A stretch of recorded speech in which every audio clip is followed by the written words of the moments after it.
The Travelers course offers 1- and 2-week short-term immersion programs for adults. Practice your Spanish in Spain. It's episode 2 of the Past Tense series. Today we're going to talk about the imperfect. On the Past Tense series, we discuss the different ways to talk about the past. We discussed the preterite, which we saw a couple of weeks ago, and you can find the link here. Today, the imperfect. Later, the present perfect, and the past perfect in the coming weeks. There are various uses of the imperfect. The imperfect is mostly used to describe actions that were in progress in the past. We use it for descriptions, emotions, and background information in the past, as well as to refer to a repeated or habitual action in the past. Let's look at that in a different way. An action that was in progress in the past might look something like this. This is an action that happened in the past. It has a beginning and it has an end. Or rather, it ended in the past. It's not ongoing today. However, when we're talking about this action, we're referring to a moment during that action. We're not referring to the beginning of the action. We're not referring to the end of the action, and we're not referring to the action as a whole. Instead, we're referring to a moment during the course of that action. That's the main time that we use the imperfect. We also use the imperfect to refer to a repeated or habitual action. So something that we did frequently. You can kind of think of this as another form of an ongoing action. You never know when a repeated or habitual action is actually going to end. So it's sort of ongoing in its own right. Let's look at the conjugations. Notice that today we're using the green font. That's to remind us that these actions were ongoing in the past. With the Preterite video, we used red, and that was to remind us that we were looking at an entire, complete action. But the green will help us remember that it is ongoing in the past. There are 2 different conjugations. The AR has its own conjugation, and the IR and ER share a conjugation. It looks something like this.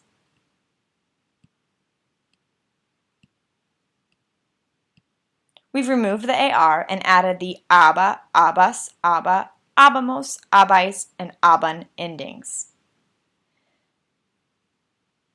IR and ER endings are the same. IA, IAIS, IA, IAMOS, IAIS, IAN. Comer, or for an ER verb, uses the same endings.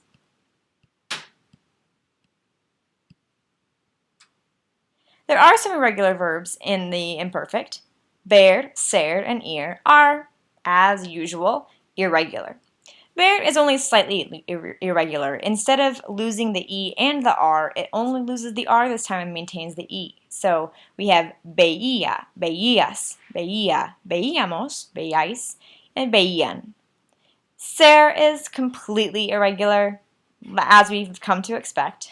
Era, eras, era, éramos, erais, eran. And ir, also, not disappointing us, extremely irregular. Iba, ibas, iba.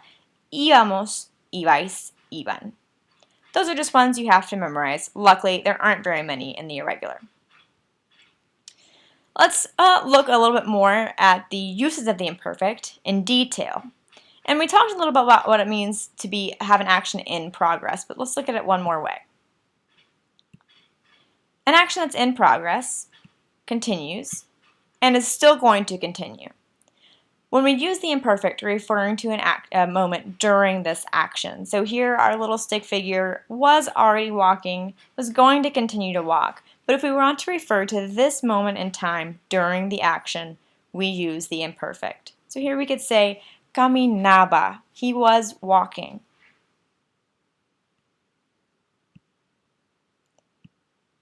And again, the imperfect is used to describe actions that were in progress in the past, including descriptions. Let's look at an example. La caja era grande. Era. Here we're describing the box in the past. The imperfect is also used to describe emotions. For example, me sentía mal. Estaba muy triste. Of course, this isn't to say that you can't use the preterite with emotions.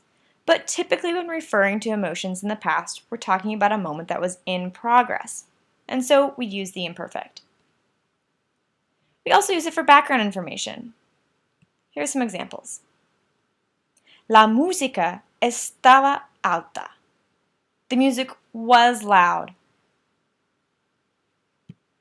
Yo tenía 15 años. Remember, first of all, that we use the verb tener to discuss age as opposed to be. Also, age is almost always in progress. Very rarely would we have a reason to use it in preterite. And so, almost without fail, you'll be using tenía to talk about an age that you or somebody else was in the past. Yo tenía 15 años. Mis hermanos tenían 3 años. Still ongoing.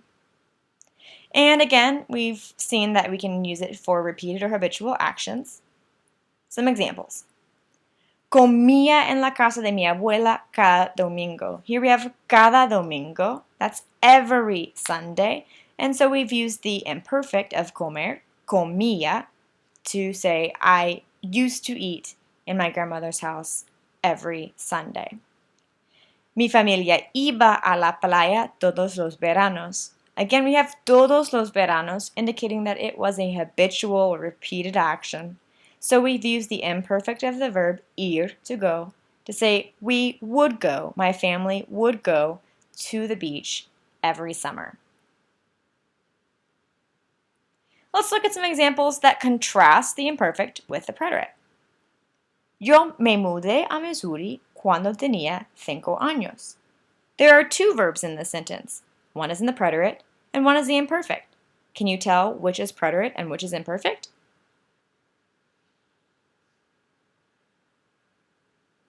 Right. Yo me mudé a Missouri. Me mudé is the preterite of the verb mudarse. Tenía 5 años. Tenía is the imperfect of the verb tener. Here we have me mudé in the preterite because it is the complete whole action. We're not referring to a moment while I was moving, but rather the entire action of having moved.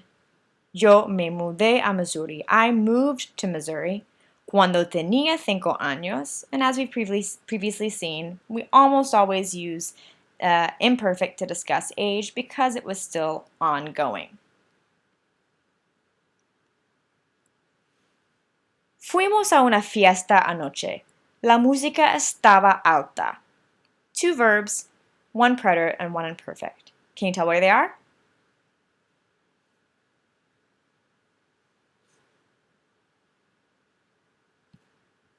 Fuimos a una fiesta anoche. Fuimos here is the verb ir, to go, in the preterite. We went to a party last night. La música estaba alta. Here we have background information. And since background information is typically ongoing, we have used the imperfect. One more example. Caminaba en el parque cuando vio a Julián. Which verbs are a preterite and which are an imperfect? That's right. Caminaba is the imperfect. Vio is the preterite. Caminaba en el parque. He was walking in the park. That action was still ongoing. Cuando vio a Julián. Cuando vio, when he saw Julián.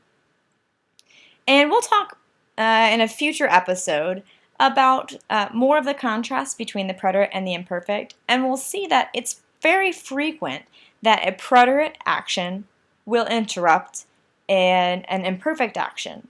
One action was ongoing, it was interrupted by another action, and so then we have to use the preterite. So that's what we have happening here. Caminaba, that was ongoing.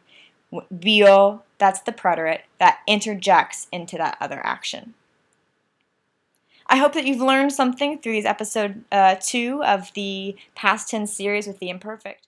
We hope you'll come back next week for our discussion of the present perfect. And hey, keep up with everything that we do at thetravelerscourse.com/blog.